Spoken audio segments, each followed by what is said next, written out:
On a crisp autumn afternoon, Jasmine decided to take a walk in the park, the kind of routine escape she had grown to cherish in recent weeks. It was a peaceful part of town, one where families gathered to have picnics, joggers ran along the winding paths, and the elderly found solace on park benches. Jasmine, a young woman in her late 20s, had been feeling the weight of life lately, work, relationships, and everything in between. The park had always been her sanctuary, a place to gather her thoughts and reconnect with herself.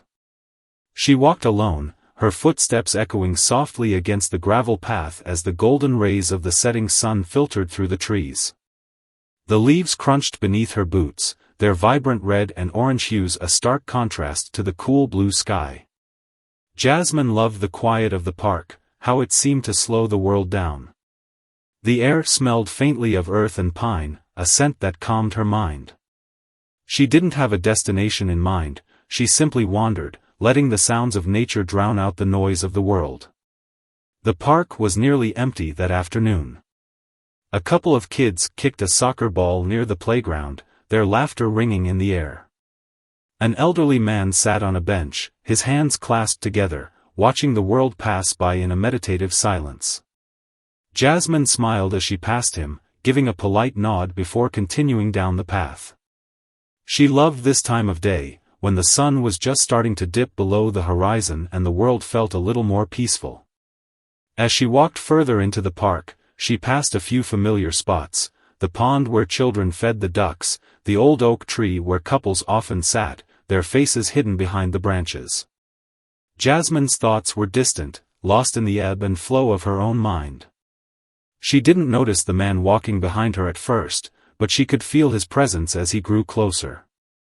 At first, it was just a fleeting thought. Maybe it was just her mind playing tricks.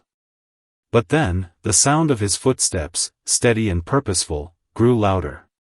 Jasmine quickened her pace, a slight unease creeping into her chest. She didn't like being followed, but there was nothing overtly alarming about the man, just a police officer, by the looks of his uniform, strolling behind her. She glanced over her shoulder for a brief moment, noting his dark blue uniform and the badge gleaming in the sunlight. The officer wasn't tall, but his posture was rigid, and his presence felt oddly intrusive. His steps were measured, like he was taking his time, but there was something unsettling about it, something that didn't feel quite right. She decided to ignore it, assuming he was just doing his rounds. After all, this was a public park, and he was there to ensure safety. Still, as she continued walking, the sound of his footsteps seemed to match hers. When she picked up her pace, so did he. A little jolt of panic shot through her. Why was he following so closely? Jasmine stopped near a bench and pretended to check her phone, giving herself a moment to gather her thoughts. She glanced around, looking for any sign of others who might be nearby, but the park felt eerily quiet. The children were nowhere to be seen, and the elderly man was long gone.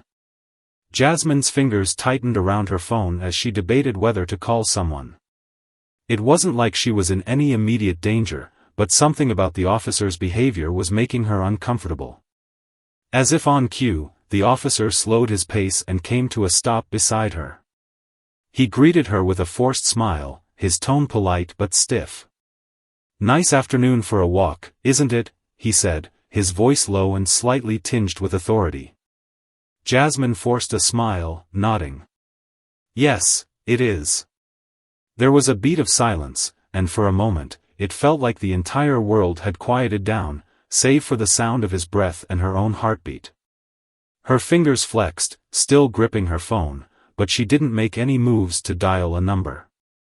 Something about the way he was looking at her, his eyes lingering a little too long, made her skin crawl. "Are you out here alone?" the officer asked, his voice casual but probing. Jasmine hesitated. She didn't like how the question sounded.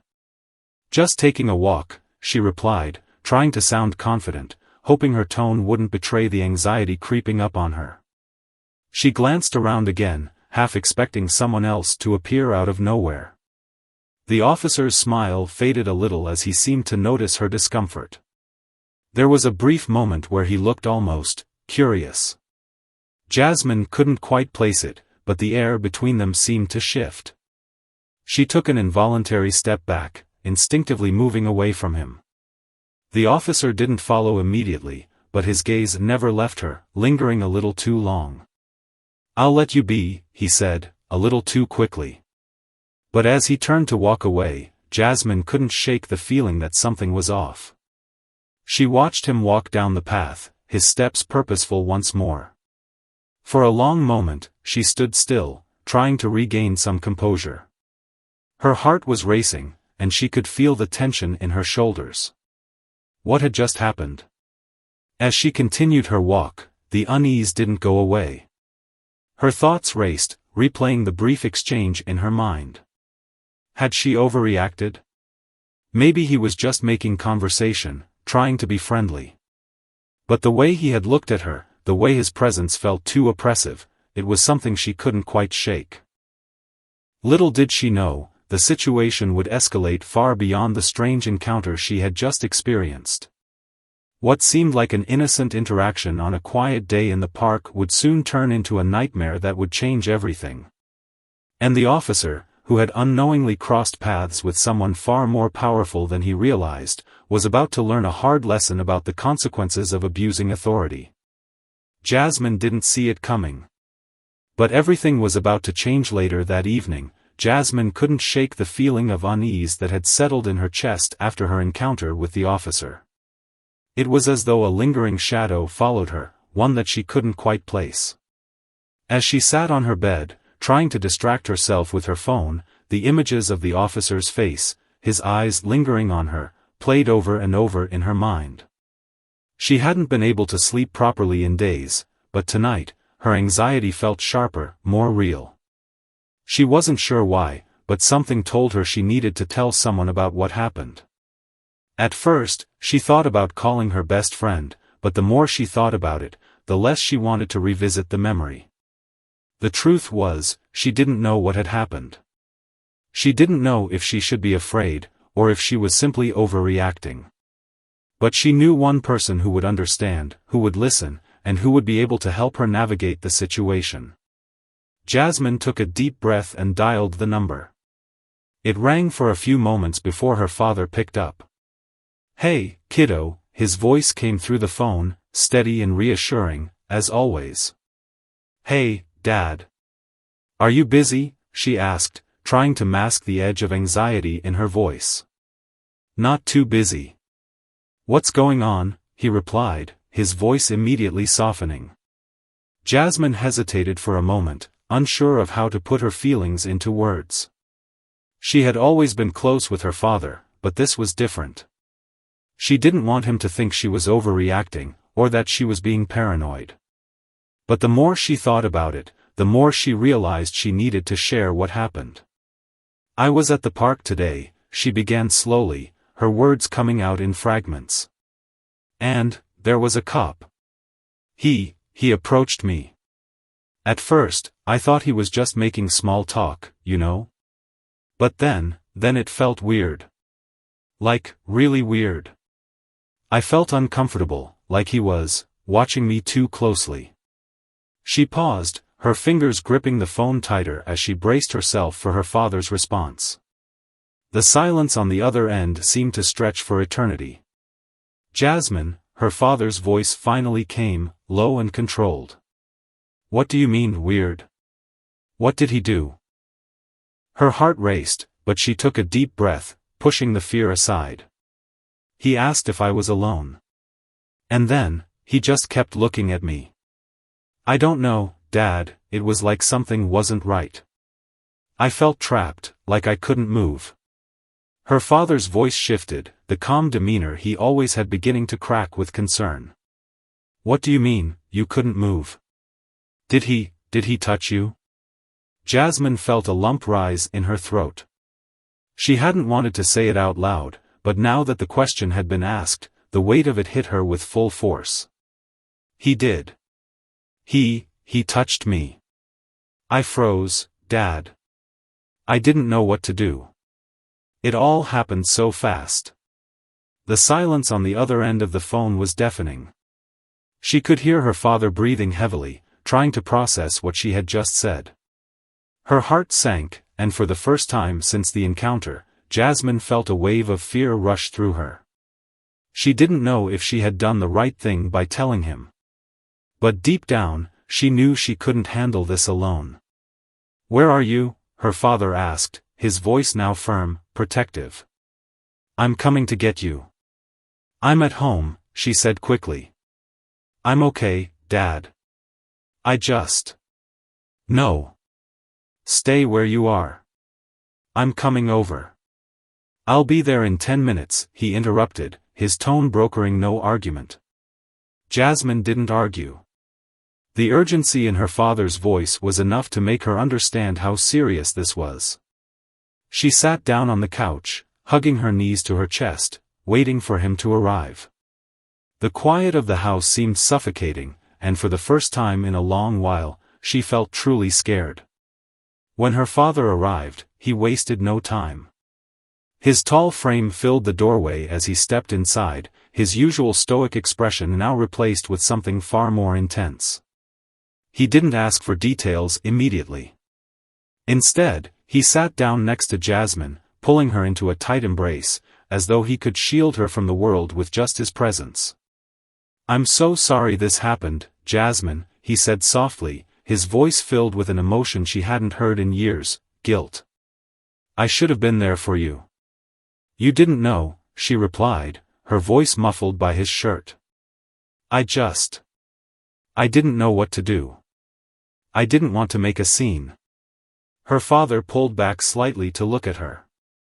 "You did nothing wrong. You hear me? Nothing wrong. But we need to make sure this doesn't happen to anyone else." Jasmine nodded, but something deep within her felt conflicted. She had told him everything, but the weight of what had happened felt almost surreal. She had frozen in that moment because she hadn't known how to react. It had all been too fast, too sudden. But as the captain, he had seen firsthand how the system could protect its own, how sometimes things could be swept under the rug, no matter how much a person wanted to do the right thing. He had always tried to avoid getting involved in situations that might compromise his position, but now, as a father, the stakes were personal. He spent the next few days meeting with his closest colleagues, quietly investigating the officer involved, while also consulting with his own legal team. He wanted to approach this carefully, knowing that if he moved too quickly or without proper evidence, the situation could escalate into something more complicated. Jasmine's words weighed heavily on him, but he couldn't afford to act on impulse. There was too much at stake. Not only would this officer's actions reflect poorly on the entire department, but it could also cause a rift in his own career. And yet, the thought of letting someone like that go unpunished, of allowing such a violation of power to go unchecked, was unbearable. On the third day after Jasmine's phone call, Captain Lawrence called her into his office. His expression was serious, the kind of look he gave when he was about to deliver difficult news. She had been expecting something, but she wasn't quite ready for the weight of what he was about to say. "Jasmine," he began, his voice steady but filled with an underlying tension. "I've been looking into it. I've spoken to some people, and I've gathered enough to take this forward. The officer you encountered in the park is named Officer Matson. He's been with the department for nearly 5 years. No major complaints on his record, but there are a few reports of aggressive behavior that have been overlooked in the past. This isn't the first time he's crossed a line, though it's the first time it's been so obvious." Jasmine's heart skipped a beat. Hearing her father speak so clinically about the situation made it feel even more real. "What happens now?" she asked, her voice barely above a whisper. "I've put a formal report together," her father continued, his eyes locking with hers. "I'm filing it with the Internal Affairs Department. We have to take this through the proper channels, Jasmine. It might take some time, but I'm not backing down. I will not let this go." Jasmine felt a swell of gratitude for her father's determination, but also a deep fear of the unknown. The internal affairs investigation would certainly bring the matter to light, but the process could be long, and there was always the possibility that nothing would come of it. After all, Officer Matson had been on the force for years without any major issues on record. Jasmine's case could be dismissed, seen as an isolated incident, or worse, as a misunderstanding. But her father wasn't done yet. He leaned forward, his voice dropping to a lower, more intimate tone. "Jasmine, I know how hard this is. I know you're scared, but you need to understand that what happened to you is a violation. And the department, no matter what happens, has a duty to make sure this doesn't happen to anyone else. I'm taking it all the way, no matter where it leads." She nodded, feeling a strange mixture of relief and anxiety. She wasn't alone in this, but the path ahead seemed fraught with obstacles.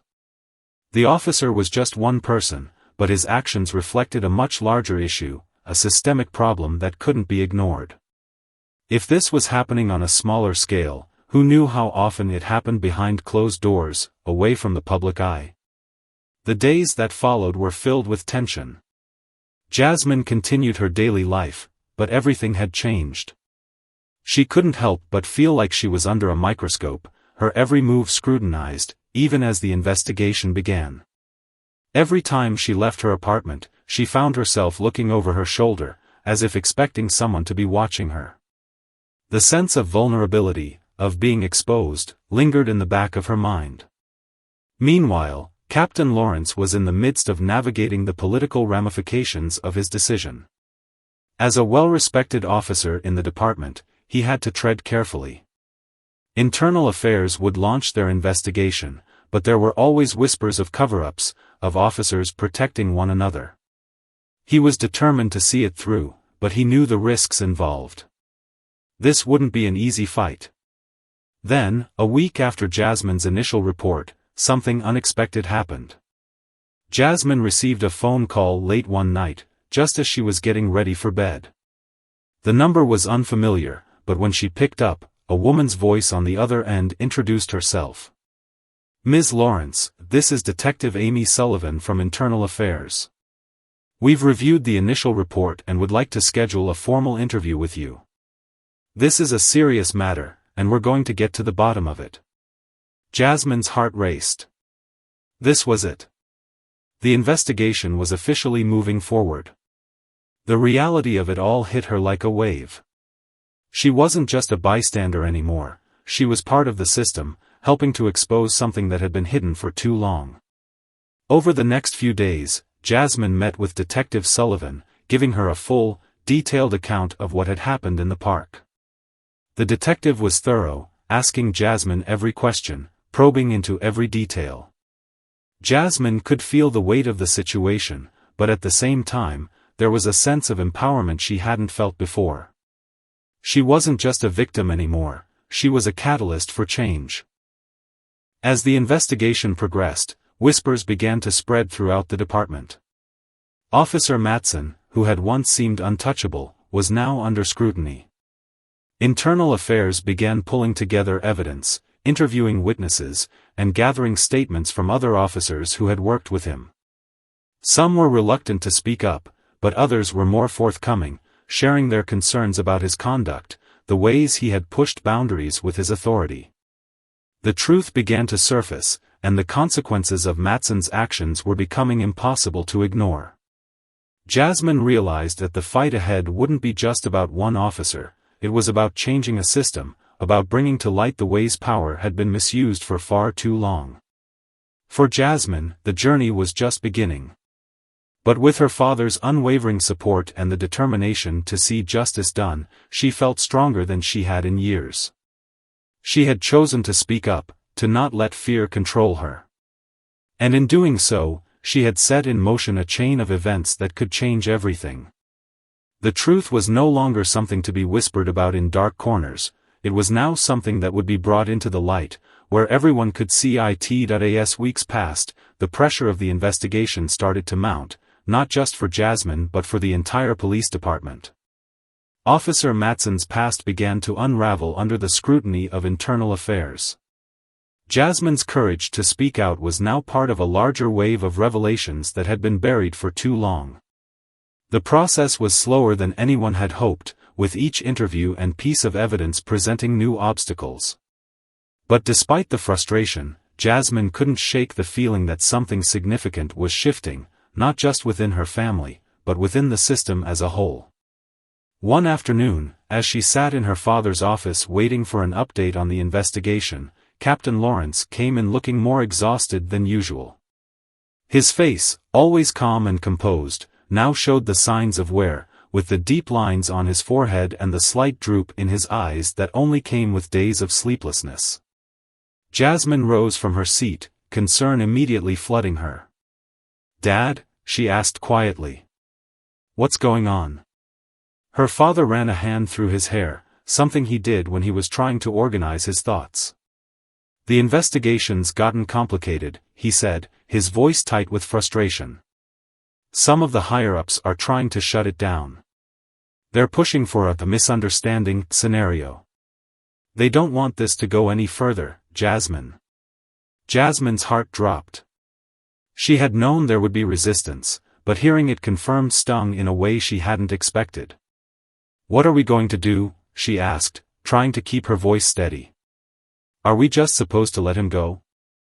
Her father clenched his jaw, clearly struggling with the weight of the decision.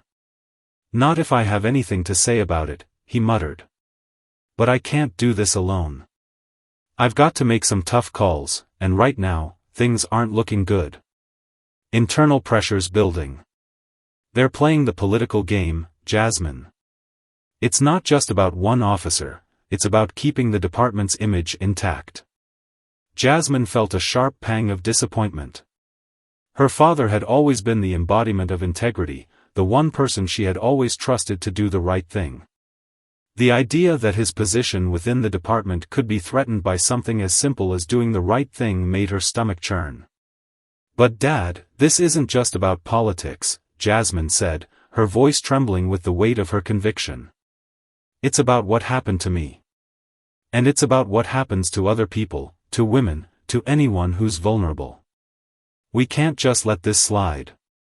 We have to stand up for what's right. You taught me that." Her father's face softened at her words, his expression torn. "I know, Jasmine. And you're right. But the system is designed to protect itself. You're not just up against Mattson, you're up against the entire network that's built around him. They'll do whatever it takes to keep him in place." Jasmine felt her resolve harden. "Then we fight harder," she said, her voice growing stronger with each word. "We can't let fear control us. I'm not backing down, Dad." For a moment, her father was silent, looking at her with a mixture of pride and concern. He had raised her to be strong, to never back down from what she believed was right. But this situation was different from anything they had ever faced. And yet, there was something about Jasmine's unwavering determination that gave him hope, even if he couldn't fully protect her from the storm that was about to unfold. "We fight," he said finally, his voice firm. "But we do it carefully. We need allies, people who believe in what's right, not just what's easy. We can't do this alone. And Jasmine, be prepared for things to get messy." The days that followed were a blur of legal meetings, tense conversations, and long nights spent strategizing. Jasmine's role in the investigation began to grow, and with it, the weight of the responsibility she carried. She knew her father was doing everything in his power to keep the situation under control, but there were moments when she felt like the walls were closing in. The whispers in the department grew louder, and the pressure on the higher-ups to let this go became harder to ignore. It became clear that the resistance wasn't just from Mattson's supporters, it was from people who had built their careers on maintaining the status quo, people who had spent years ensuring that things like this didn't get exposed. But Jasmine wasn't about to back down. She had come this far, and no matter how much opposition she faced, she was determined to see it through. She worked tirelessly with Detective Sullivan, providing every bit of information she could, recounting every detail of that day in the park. They cross-referenced her account with others who had witnessed Mattson's behavior. Slowly, a picture started to emerge, not just of a single officer, but of a pattern of misconduct that had been overlooked by those in power. The more Jasmine saw, the more she realized how deep the corruption ran. This wasn't just about her, it was about every person who had been silenced by the system, every person who had been mistreated, ignored, or brushed aside. It was in one of these meetings that Detective Sullivan finally revealed something that made Jasmine's blood run cold. "We've uncovered several complaints about Officer Matson from other departments he's worked in," Sullivan said, her voice low. "Some of them date back to his early years on the force. And it's all the same, too aggressive, crossing boundaries, using his position to intimidate people." Jasmine felt a surge of anger. How is this possible? Why wasn't anything done about it before? Sullivan sighed, her eyes dark with the weight of the reality they were facing. "The system protects its own, Jasmine. It always has. It takes someone brave enough to break that cycle, and it's people like you who make that possible." Jasmine's determination hardened. She knew this fight wasn't just for her, or for her father, but for every person who had suffered in silence. The investigation wasn't just about exposing Matson, it was about showing that change was possible, that those in positions of power couldn't hide behind their badges anymore. As the investigation progressed, the media began to catch wind of the story. What started as an isolated incident began to grow into something much larger, a symbol of accountability, of justice, and of the power of standing up for what's right. Jasmine's story, her bravery, had inspired others to come forward, to share their own experiences. The community began to rally around her, offering support and solidarity. And with each new voice that joined the cause, the walls around Matson, and the system that protected him, began to crumble. But the journey was far from over. As Jasmine watched the media coverage grow, she knew that this was just the beginning. The real challenge would come when the investigation went public, when the department was forced to confront its own flaws head-on. But no matter what happened, Jasmine was ready. She had come this far, and she wasn't going to stop now. Her father, though still weighed down by the challenges ahead, was more determined than ever. Together, they would fight, not just for justice in this case, but for a future where people could trust the system to protect them, not harm them. They were standing on the edge of something bigger, and as much as the future was uncertain, Jasmine knew one thing for sure: the day the investigation went public was a moment that would forever be etched in Jasmine's memory. The news broke with the kind of intensity that few people ever experience, and it wasn't long before every local news outlet, social media platform, and community group was buzzing about the story. What had started as a quiet, internal affair within the police department had now exploded into something that could no longer be ignored.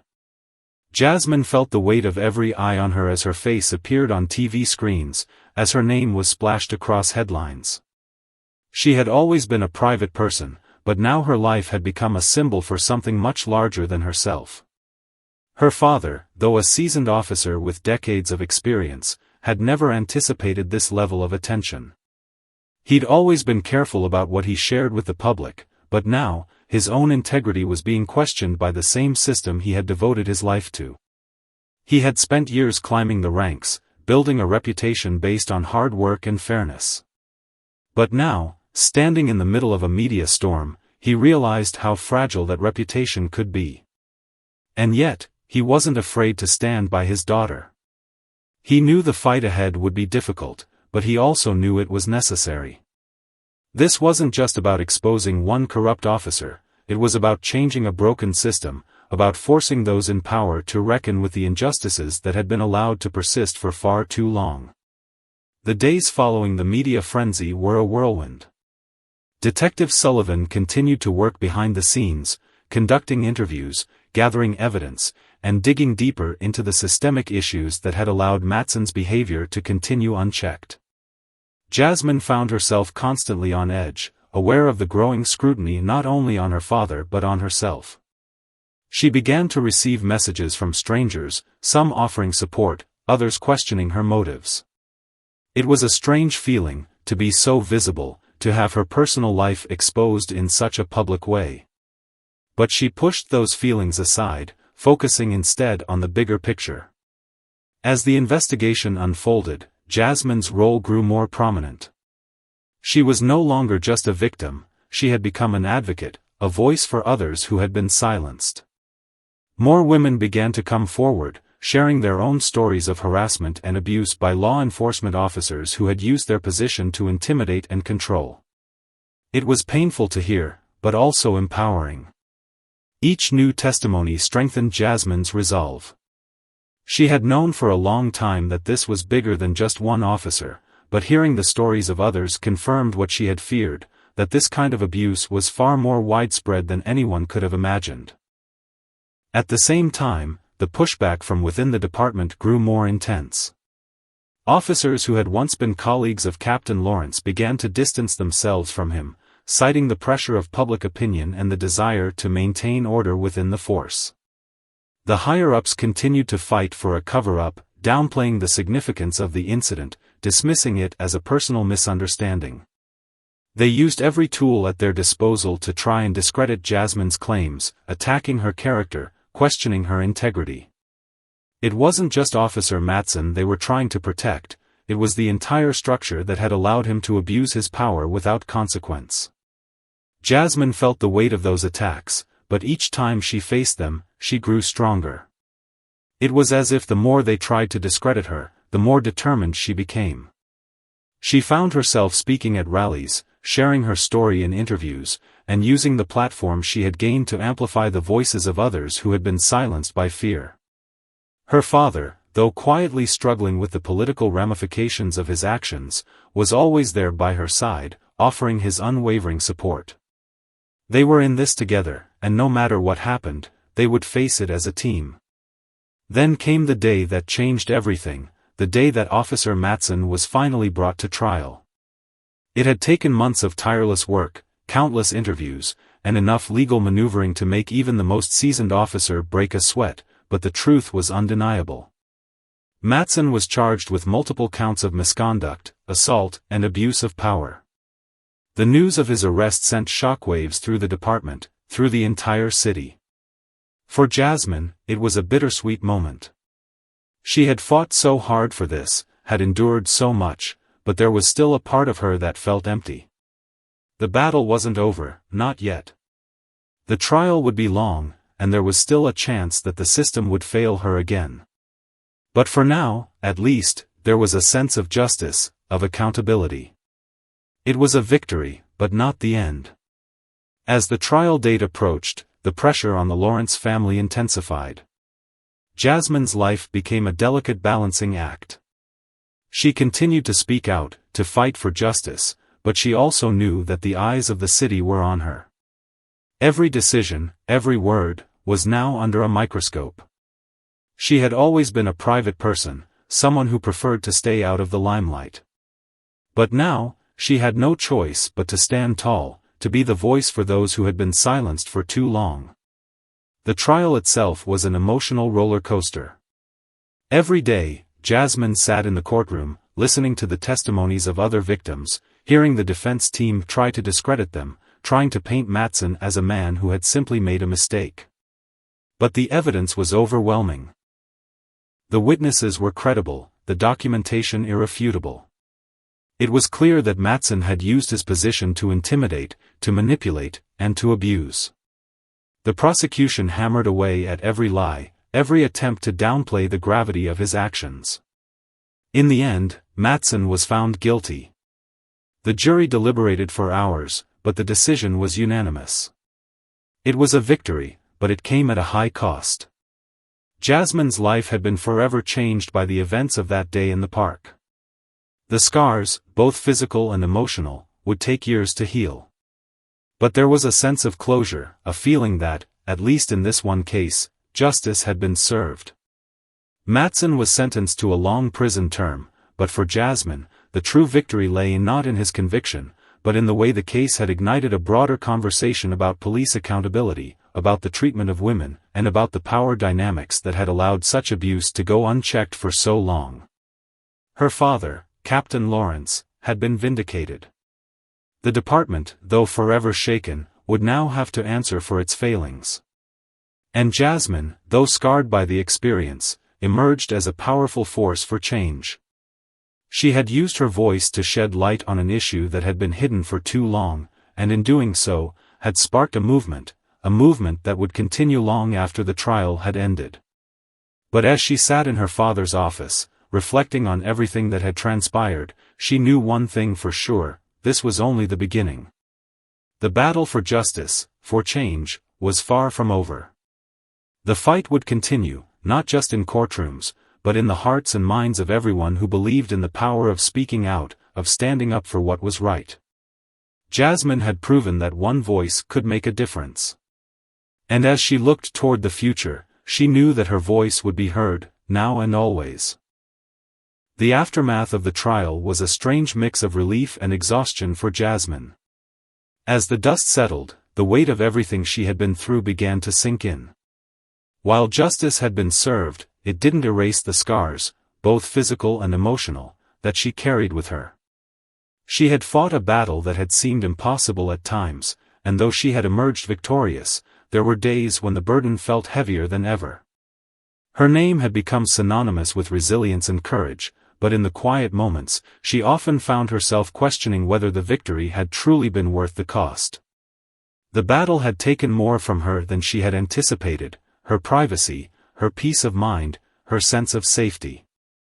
But as time passed, Jasmine began to find peace in unexpected places. She returned to her studies, focusing on things that brought her comfort and joy. She reconnected with friends she had lost touch with during the chaos of the investigation, rebuilding relationships that had been strained by the whirlwind of events. Slowly but surely, she found herself rediscovering pieces of her old life, the parts of herself that had been overshadowed by the storm. The phone calls, the interviews, the constant barrage of public attention, they had all taken a toll on her mental health, and though she had been strong throughout it all, there were moments when she had felt utterly drained. But with each passing day, her sense of normalcy returned.